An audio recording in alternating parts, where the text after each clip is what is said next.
मध्य प्रदेश में जो आरक्षण के फैसले हुए हैं सुप्रीम कोर्ट में, उस पर आप सबसे चर्चा करने के लिए हम लोग उपस्थित हैं।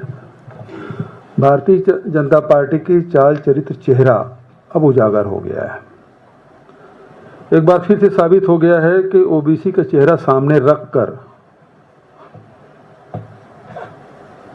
लोगों के,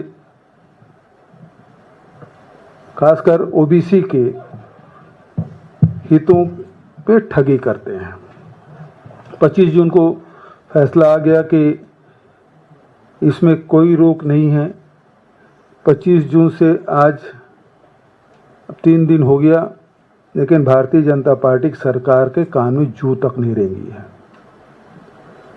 जिस प्रकार से अभी जीतू जी ने बताया कि 1994 में 14%, फिर 2003 में दिग्विजय सिंह के ही कार्यकाल में इसे 27% किया गया।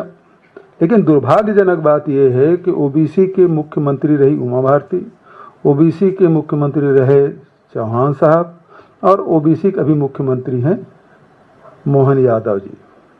लेकिन ये जो आरक्षण है उसको लागू इन्होंने नहीं किया। और जिस बहुत विस्तार से भाई जीतू पटवारी जी ने आप सबको बताया है, मैं उस विस्तार में नहीं जाऊंगा। लेकिन अभी स्पष्ट है कि सुप्रीम कोर्ट ने यह आदेश कर दिया है कि इसमें कोई बंदिश नहीं है, इसे सरकार लागू करे। जब विधानसभा में पारित हो गया, कोर्ट का आदेश हो गया, राज्यपाल के हस्ताक्षर हो गए, तो इम्प्लीमेंट करने में इसको कोताही नहीं करनी चाहिए। मैं इसी प्रकार से एक उदाहरण छत्तीसगढ़ का भी दूंगा, जिसमें 2022 में 2 दिसंबर 2022 को छत्तीसगढ़ की विधानसभा ने सर्वसम्मति से पिछड़े वर्ग को 27% आरक्षण देने का फैसला किया।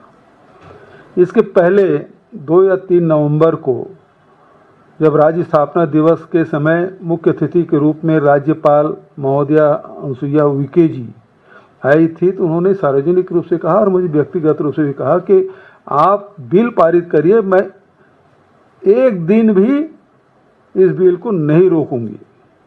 आपको बताते हुए बताना चाहूँगा कि 2 दिसंबर को 7 बजे विधानसभा में पारित हुआ और तमाम जो प्रक्रिया है उसको पूरा करते हुए मंत्रिमंडल के वरिष्ठ सदस्य राजभवन रात को 9 बजे गए कि उन्होंने कहा तत्काल हस्ताक्षर करूंगी। लेकिन उन्होंने कहा कि मैं अध्ययन कर रही हूँ, अध्ययन करूंगी। कहाँ उन्होंने कहा तत्काल हस्ताक्षर करने के बाद और कहाँ अध्ययन करने के बाद।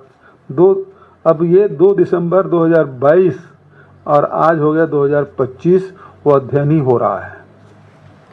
जबकि विधानसभा पारित है, राज्यपाल अपने अधिकारों के किस प्रकार से दुरुपयोग करते हैं, इसके मामले में सुप्रीम कोर्ट ने कई बार फटकार भी लगाई भारत सरकार को कि राज्यपाल को ये अधिकार नहीं दिया जाता।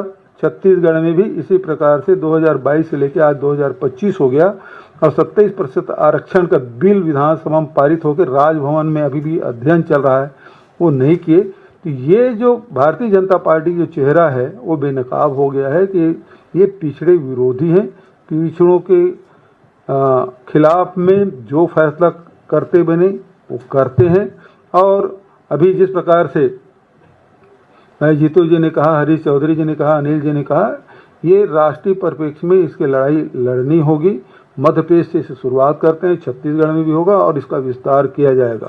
तो आज जो अब भारतीय जनता पार्टी संविधान को भी नहीं मानती, इसका जीता जागता उदाहरण कि कोर्ट के फैसले हो गए, विधानसभा में पारित हो गए, उसको भी ये लागू नहीं कर रहे हैं।